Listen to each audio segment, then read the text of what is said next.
Olá pessoal, hoje nós vamos dar entrada em um novo tópico da disciplina de eletricidade.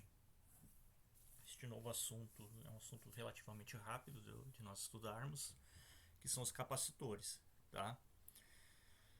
Então na aula de hoje nós vamos fazer estudar a parte teórica dos capacitores, né? O funcionamento, as características deles, partes componentes. Então vamos dar seguimento. Então a definição de um capacitor, né? É o equipamento que armazena energia na forma de campo elétrico. Uma coisa importante, pessoal, é que nós não podemos confundir capacitor com acumuladores ou geradores, tá? São coisas diferentes. Então, há uma falsa, um falso entendimento de que capacitor é igual a um gerador. Não é, tá? Gerador, ele consegue gerar energia transformando energia, um tipo de energia, em outro. No caso, o capacitor é muito confundido com as pilhas, tá? Pilhas e baterias. Então, pilha e bateria transformam energia química em energia elétrica e é algo que é um processo constante, né? Até essa pilha, bateria se esgotar quimicamente. O capacitor ele é finito, ele tem um limite de carregamento e descarregamento, tá? Então o capacitor ele só armazena cargas, tá? E ele é limitado, não é igual um gerador ou uma bateria, tá? Então a diferença é bem gritante entre um e outro, até no próprio funcionamento, tá? Aqui nessa imagem nós temos alguns exemplos de capacitores, temos muitos mais modelos, né? E são os capacitores normalmente utilizados em circuitos eletrônicos, tá?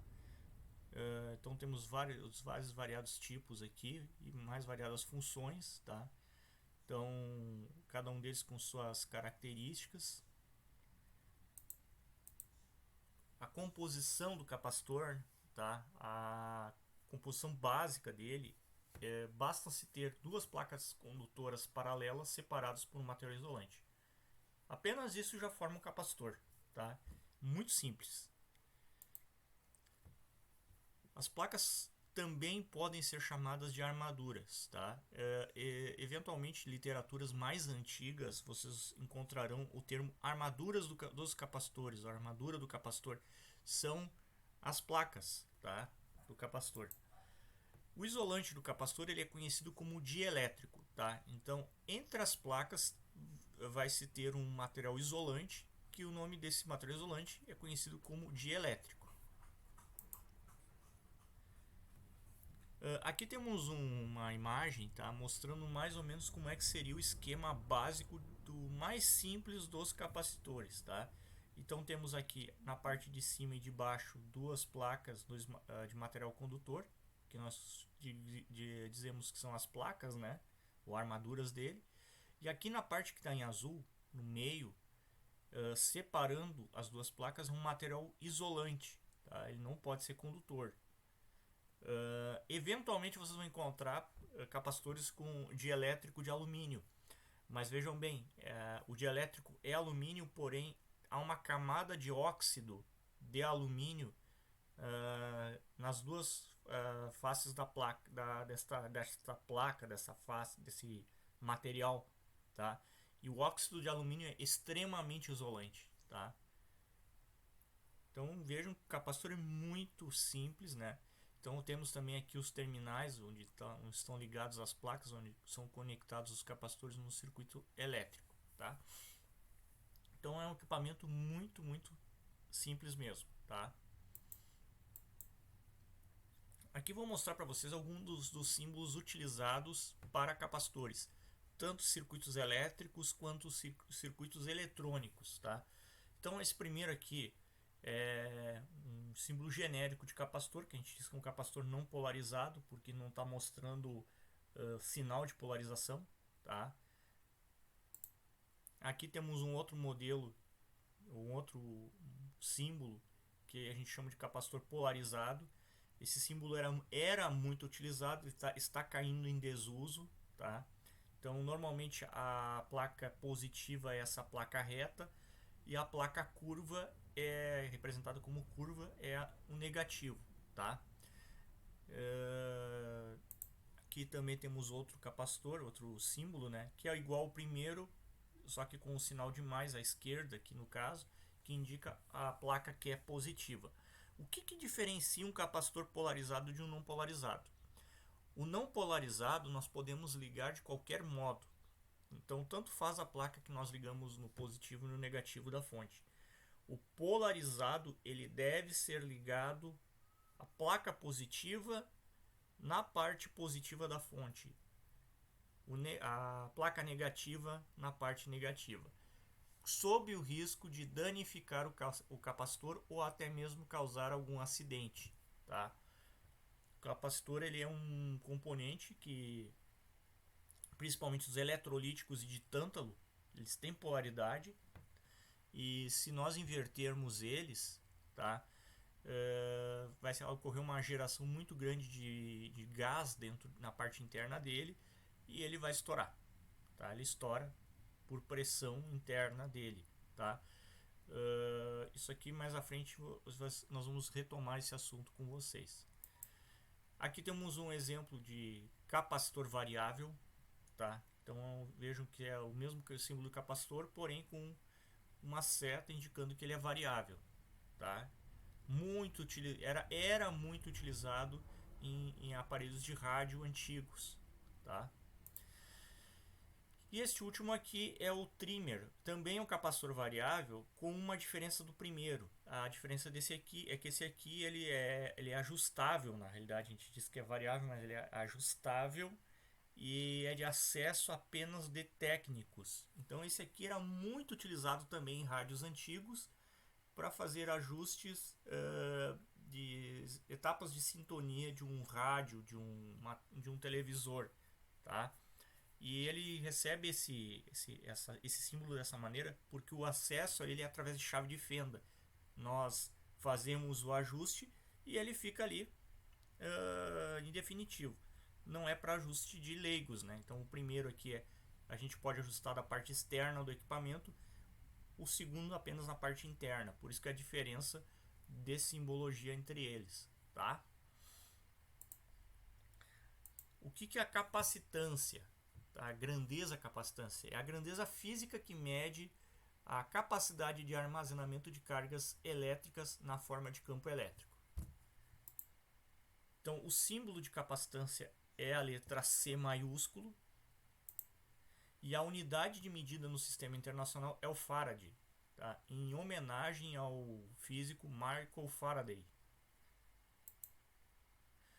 Antes de nós seguirmos, pessoal, nós vamos fazer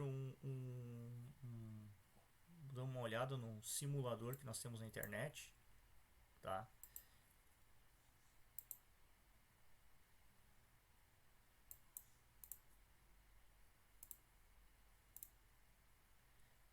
Então esse simulador aqui, pessoal, ele está disponível, ele é de uso livre, posso deixar depois o endereço para vocês, tá? Então aqui, ó, está representando então duas placas paralelas separadas uma certa distância, tá? Representando então o capacitor. Aqui a gente considera que o núcleo desse capacitor, o núcleo, né, aliás, o dielétrico dele é de ar, tá? Que a fonte está zerada, tá? Então o que eu vou fazer aqui, eu vou pedir para o simulador mostrar a capacitância desse capacitor, tá? Então aqui, ó, essa escalinha ela mostra qual é a capacitância atual desse capacitor considerando o núcleo, o dielétrico de ar e as placas separadas, tá? Vejo que aqui está mostrando, ó, algumas grandezas, tá? Então aqui mostra em milímetros a separação e aqui em milímetros quadrados a área dele, a área das placas. Quando a gente fala de área das placas, é a área de confronto entre uma placa e outra, tá? Como as duas estão exatamente paralelas, posicionadas perfeitamente uma com a outra, então a área de um é a área do outro, tá? Então consideramos a área do capacitor. Então vejam só, tá? O que acontece com a capacitância quando nós aproximamos a placa, tá? Eu vou aproximar a placa, ó, eu vou ter que aumentar a escala aqui, ó. Veja que o expoente menor, né, significa que o valor está cada vez maior. Então aqui, ó, eu mudando a posição da placa, ó, altera a capacitância. Então o que a gente percebe? Quanto mais distante as placas uma da outra, menor é a capacitância. Quanto mais próximas as placas, maior é a capacitância. E a outra coisa que eu quero mostrar para vocês é essa aqui, ó. A área, tá? Quanto menor a área, menor a capacitância. Quanto maior a área, maior a capacitância também, ó. Então a capacitância, ela é inversamente proporcional à distância, ó. Inversamente proporcional, aumenta a distância, diminui a capacitância, tá? Ó, diminuiu a distância, aumentou. Então vejo que é inverso. Quanto mais próximo, maior.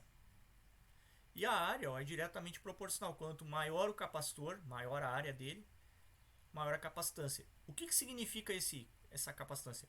Quanto maior, maior a área, obviamente tem mais espaço aqui para acumular cargas. Quanto menor a área, diminui o espaço para acumular cargas.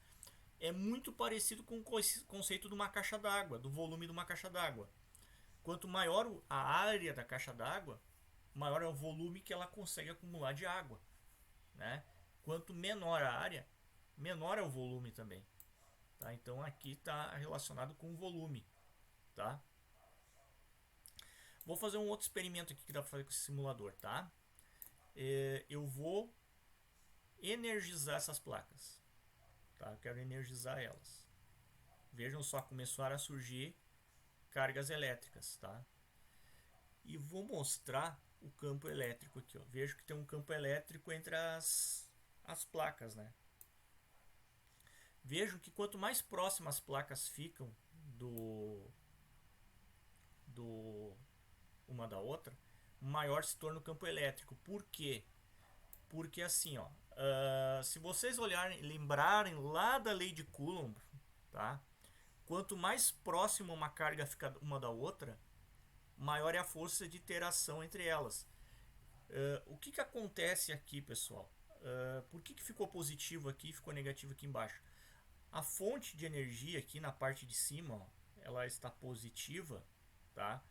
Então ela recolheu os elétrons, que essas placas originalmente estavam em equilíbrio, recolheu os elétrons e os transferiu para o próprio gerador. E aqui temos excesso de elétrons no gerador. Então o envio de elétrons para essa placa de baixo, tá? Bom, olha o que acontece. Temos falta de elétrons em cima e excesso de elétrons embaixo. Surge um campo elétrico entre as placas, tá?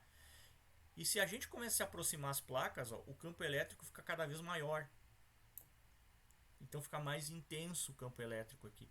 E mais cargas são absorvidas pela placa de baixo e retiradas da placa de cima, tá? Então, por isso que é gerado esse campo elétrico intenso. E é esse campo elétrico que segura as cargas desta maneira. Mantém as cargas negativas aqui embaixo e mantém a falta de cargas na parte de cima, tá? Então é graças ao campo elétrico que o capacitor funciona, tá? Vou fazer o contrário, vou inverter, ó. Inverter. E outra coisa, vejam que quanto maior a tensão, ó, maior a diferença de potencial, maior é o campo elétrico, tá? Vou aumentar, ó, a área.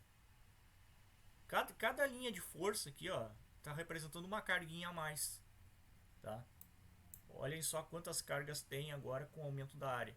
Eu diminuo a área, ó, começa a diminuir o número de cargas, porque a capacitância também diminui.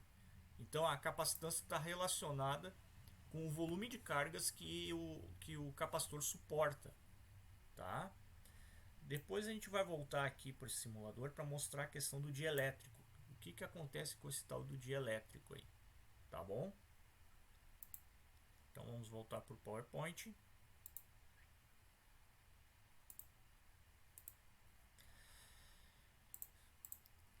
Então vejam, pessoal, a capacitância do capacitor, então ela depende de três grandezas, pessoal. Então nós vimos as duas primeiras. A primeira era a área. Quanto maior a área, maior a capacitância. e é inversamente proporcional à distância. Quanto maior a distância, menor fica a capacitância. Quanto menor a distância, maior é a capacitância. Tá? E essa outra grandeza aqui, que está à esquerda da área, que é representada pela letra grega epsilon, que é um E estilizado, né? Esse epsilon ele representa a permissividade elétrica do ar, aliás, permissividade elétrica do material, tá? Então, todos os materiais têm uma permissividade elétrica, tá? Que seria mais ou menos a facilidade ou não que ele deixa de passar o campo elétrico por ele, tá? Então, essa é a permissividade elétrica. Então, aqui na equação, né, temos o C, que é a capacitância, que é dada em farad, a permissividade elétrica do dielétrico, que é dada em farad por metro, a área de confronto entre as placas, que é em metro quadrado, e a distância de separação entre as placas, que é dada em metro. Pessoal, eu quero chamar a atenção o seguinte, embora lá na simulação estávamos lá com milímetros, as distâncias realmente são pequenas, tá? Área em milímetro quadrado, distância em milímetro. Nos cálculos, as unidades têm que estar no sistema internacional obrigatoriamente. Temos que transformar as unidades, tá? Então, para a área nós vamos usar o metro quadrado e para a distância vai ser um metro.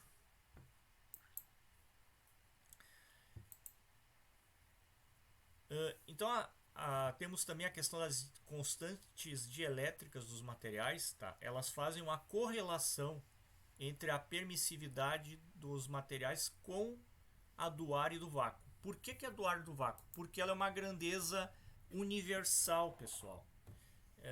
Ela é uma grandeza universal que é uma constante física, tá? Então ela vale 8,85 vezes 10 na menos 12 farad por metro, tá? Então assim, ela é uma constante universal que faz parte, tá, do estudo do eletromagnetismo. Então, tem algumas equações físicas que ela está correlacionada inclusive com a velocidade da luz, tá? Tanto ela quanto uma outra grandeza que nós vamos ver mais à frente, que é relacionada ao magnetismo, tá? Então, essa é uma das constantes básicas da física, tá? E a constante dielétrica é o K, tá? Então, o K é a relação entre a permissividade de um material qualquer e a do ar e do vácuo, tá? E então essa permissividade no material, tá? A gente consegue descobrir fazendo isso aqui, ó. Epsilon do material é igual ao K vezes o epsilon zero. Por que é utilizado dessa maneira? Porque os valores das constantes dielétricas dos materiais são valores tabelados, tá? Então, quando a gente pega uma tabela de constante dielétrica, nós não vamos encontrar o epsilon do material, e sim o K, tá? E mais um detalhe, alguns materiais sofrem alteração da constante dielétrica em função da temperatura, tá? Um dos materiais que sofre essa alteração é a água, tá? Então, da água na tabela está se considerando como sendo a água a 20 graus Celsius. Outra coisa importante, o K não tem unidade, tá? Ele é adimensional. Por que ele não tem unidade? Porque o epsilon aqui de cima é farad por metro e o epsilon de baixo também é farad por metro. Então, um vai cortar o outro, né? E no final as unidades vão ser anuladas, elas vão sumir, tá? Bom, aqui então temos uma tabela, pessoal, com as constantes dielétricas dos materiais. A do ar e do vácuo, obviamente, é 1, né? Porque se a gente dividir epsilon 0 por epsilon 0, vai dar 1. É ele por ele mesmo. E agora aqui ó, a gente pode ver dos mais variados materiais. Poliestireno, que é um tipo de material, né? 2,6. Óleo de transformador. Papel. Um pirex, que é um tipo de cerâmica, né? Usado em laboratório. Mica, que era muito utilizado em capacitores. Porcelana, silício, germânio, que são semicondutores, álcool, água e titanato de estrôncio. E o titanato de estrôncio ele é utilizado para construção de capacitores, tá? Então é muito utilizado como um dielétrico, tá? Por isso que ele tem esse valor elevadíssimo. Quanto maior o valor do dielétrico, tá? Da constante dielétrica, melhor é o capacitor produzido, tá? Maior é a capacitância do capacitor. Então, aqui por essa escala, o pior dielétrico seria o ar, né? E o melhor dielétrico seria o titanato de estrôncio, nessa escala aqui, tá? Vamos dar uma olhada novamente, pessoal, lá no nosso simulador, tá? Agora vamos ver o que acontece se nós mexermos no dielétrico, tá? Vejam, ó, temos aqui nosso capacitor novamente, tá? Só que agora, esse bloquinho que a gente consegue mexer aqui, ó, tá representando o dielétrico, tá? Do capacitor. Quero que seja mostrado a capacitância, né? E quero mostrar também, pessoal, as linhas de campo, tá? Por enquanto não tem linha de campo porque o nosso capacitor está sem carga, está desenergizado, tá? Vejam bem aqui, ó, pessoal. Aquela mesma lógica do anterior, tá?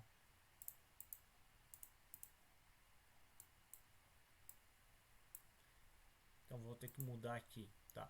Esse dielétrico aqui, ó, é um material desconhecido com constante 5, tá? Então aqui eu posso alterar o valor dessa constante, ó, customizar ela.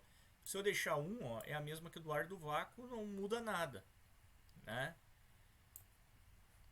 Agora se eu botar, por exemplo, vamos aumentar aqui para botar 2, tá? 2. Botar a mão aqui, 2. Olha o que vai acontecer. A capacitância dobra. Era 9 vezes 10 na 0,09 vezes 10 na menos 12 farad. Fica 0,18 vezes 10 na menos 12 farad. Vejam que o dielétrico duas vezes maior, né? O K igual a 2 significa que a gente está melhorando o dielétrico em duas vezes. Vou pegar outro material aqui, um material que está na tabela aqui, ó. Vamos pegar o papel, tá? Papel 3,5. Veja o que aconteceu, ó. O papel já tem uma constante elétrica melhor, ó. Já subiu para 0,31 vezes 10 a menos 12. Vou escolher outro material, vidro, tá? O glass aqui. 0,42. O vidro ele tem uma constante elétrica melhor ainda, tá? E vou pegar um customizado aqui que é colocando como 5, né? 0,44, tá? Agora vamos energizar esse capacitor. Vamos ver o que acontece aqui, ó. Vamos deixar com pouquinhas linhas de campo, tá? Para ficar mais fácil de enxergar. Olhem só. O que acontece aqui na prática, pessoal? Que o capacitor ele melhora, tá? Passa a ocorrer uma interação entre o material e as placas, tá? Então essa interação faz com que a placa ela receba elétrons do próprio dielétrico, né? Na realidade pela lei de Coulomb mesmo, pelo efeito de polarização, tá? Mas como é que funciona isso? Por ser um material isolante, o material aqui interno do isolante ele vai só polarizar. Então ele vai virar como se fosse virar de lado a estrutura atômica, né? Os átomos, né? Estariam se polarizando e simularia uma troca de carga e que na realidade não ocorre, tá? Então isso facilita o fluxo de cargas entre as placas, de uma placa para a fonte, tá? Das cargas. Então se a gente retira, olha só, vejam que à medida que o cubo de vidro está entrando, o material está entrando, vai aumentando o número de cargas aqui nas placas, tá? Então o dielétrico ele possibilita então essa, vamos dizer assim, uma turbinada no capacitor, tá? Então na realidade é isso que acaba ocorrendo. Outra coisa que eu quero chamar a atenção é o seguinte, ó. Agora vamos colocar uma maneira aqui de mostrar a tensão na placa, tá? Vou aumentar a tensão da fonte aqui para 1,5 volts. E quero mostrar a carga elétrica nas placas, tá? Aqui então está mostrando a carga. Carga elétrica, pessoal, para relembrar, né? Unidade de carga elétrica é o Coulomb, né? Então ela dá o número de cargas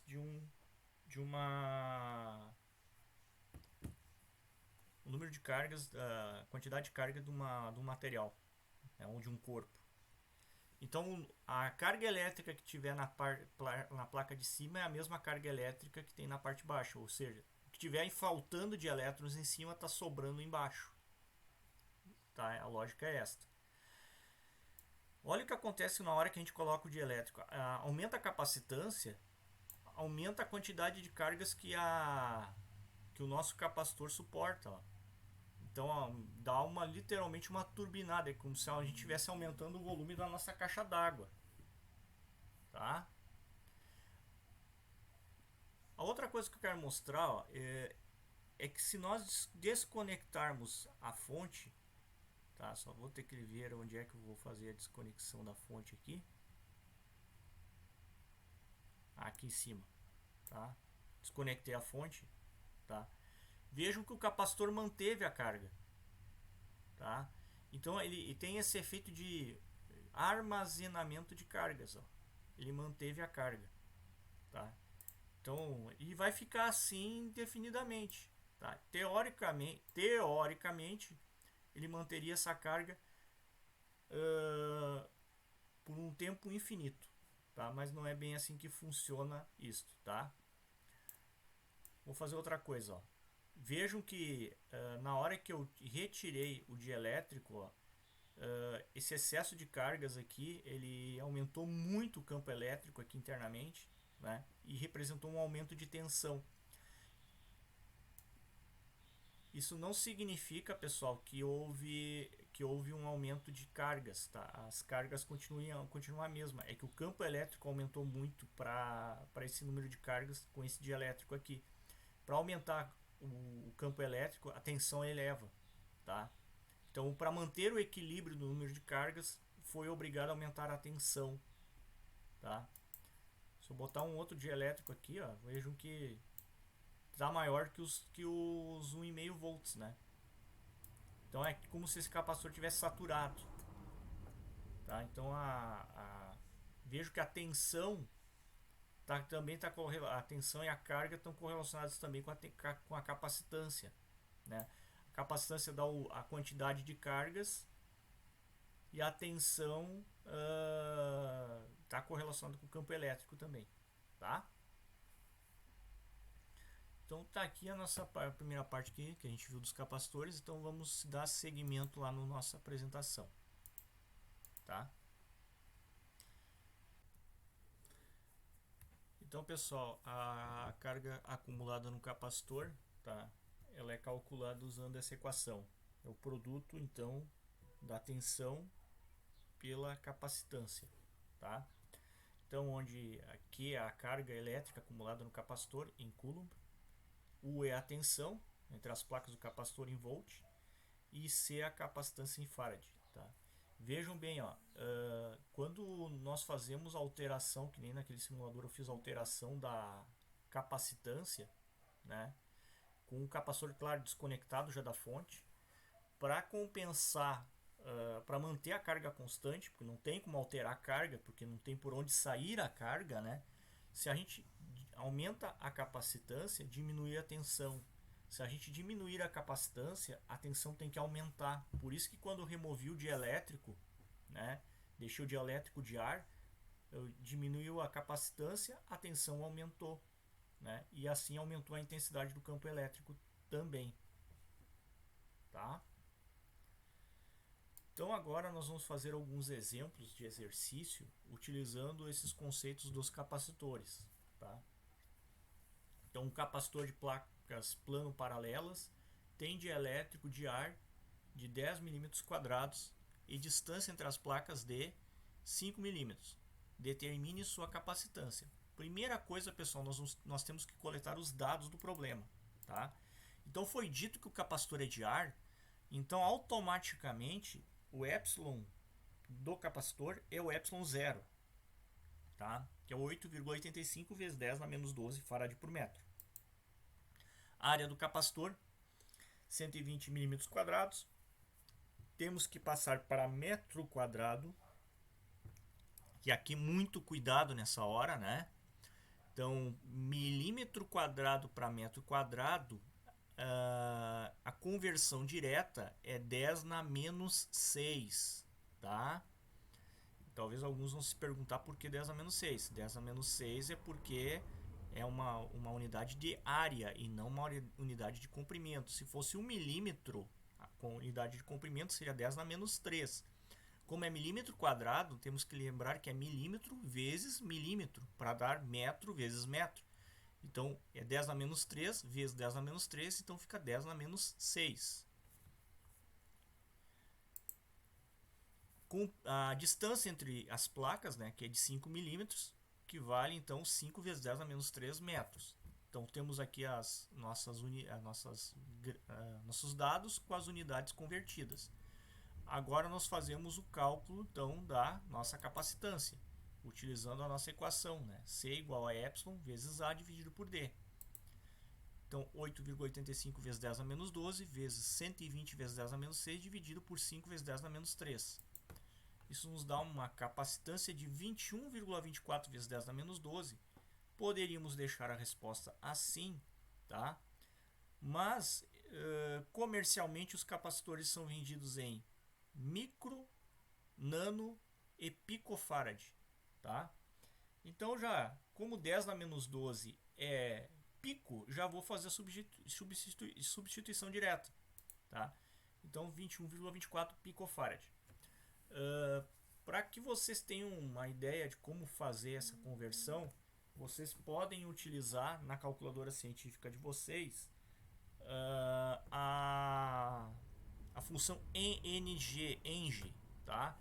A função ENG coloca a resposta de vocês dentro de uma das bases, né, de expoente, que pode ser convertido automaticamente para um múltiplo ou submúltiplo, tá? Então tem alguns submúltiplos e múltiplos, né, que eles são especiais para nós na área de eletrotécnica, que já automaticamente acabam caindo diretamente neles. Então 10 na menos 12 na nossa tabelinha lá é pico.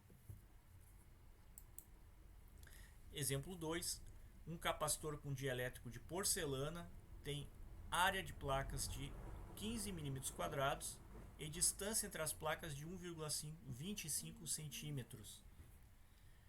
Determine sua capacitância. Então os dados aqui, a constante K é 6,5. Temos que utilizar a permissividade do ar e do vácuo, né? 8,85 vezes 10 a menos 12, que nós vamos ter que calcular a permissividade desse material ali, essa porcelana. A área é 15 milímetros quadrados, então fica 15 vezes 10 a menos 6 metros quadrados. A distância entre as placas é de 1,25 centímetros. A conversão direta de centímetro para metro, ou nós dividimos por 100, ou utilizamos o expoente na menos 2. Então, 1,25 vezes 10 a menos 2. Então, a resolução, primeira coisa, temos que determinar a permissividade desse material. Então, nós recebemos lá da tabela que é 6,5, né? Então 6,5 vezes 8,85 vezes 10 a menos 12 dá uma permissividade de 57,5 vezes 10 a menos 12 farad por metro. Substituímos agora na equação e como resultado final temos 69 vezes 10 a menos 15 farad, tá? O 10 a menos 15 seria o fento, mas o fento nós não utilizamos, então vamos deixar do jeito que está aí, tá?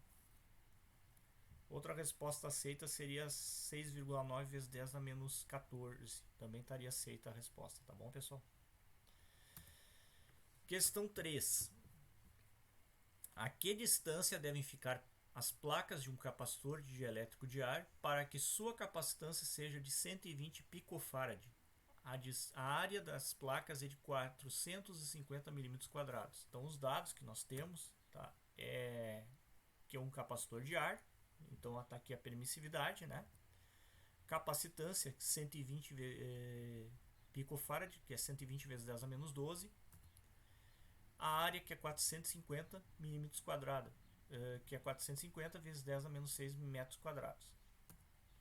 Então, a gente sabe que capacitância é epsilon vezes a área dividido por D. Temos que isolar o D, a distância, tá? Então a distância está na direita dividindo o epsilon A, passa para o outro lado multiplicando o C. Tá? E é o que eu fiz ali, passei para o outro lado multiplicando. Agora queremos isolar o D. Então temos que passar o C que está multiplicando agora para o outro lado dividindo. Então está aqui a equação modificada. D igual a epsilon A dividido por C.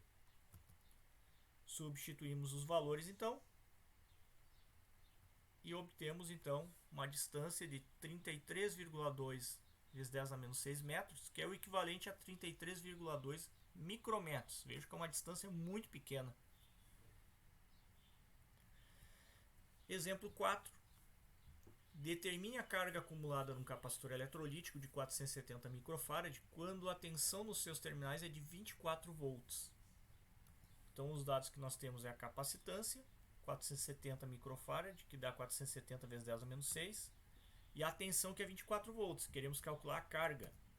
Então a gente usa direto a equação da carga. Carga é tensão vezes capacitância. Então dá 24 vezes 470 vezes 10 a menos 6. Isso vai dar 11,3 vezes 10 a menos 3 coulomb, que é a mesma coisa que 11,3 milicoulomb. E questão 4. Qual deve ser a capacitância de um capacitor para que a carga acumulada seja de 25 microcoulomb, quando a tensão for de 100 volts? Então temos a carga, que é 25 microcoulomb, 25 vezes 10 a menos 6, tensão 100 volts. Então a gente sabe que carga é tensão vezes capacitância. Para isolarmos a capacitância, temos que passar a tensão para o outro lado dividindo.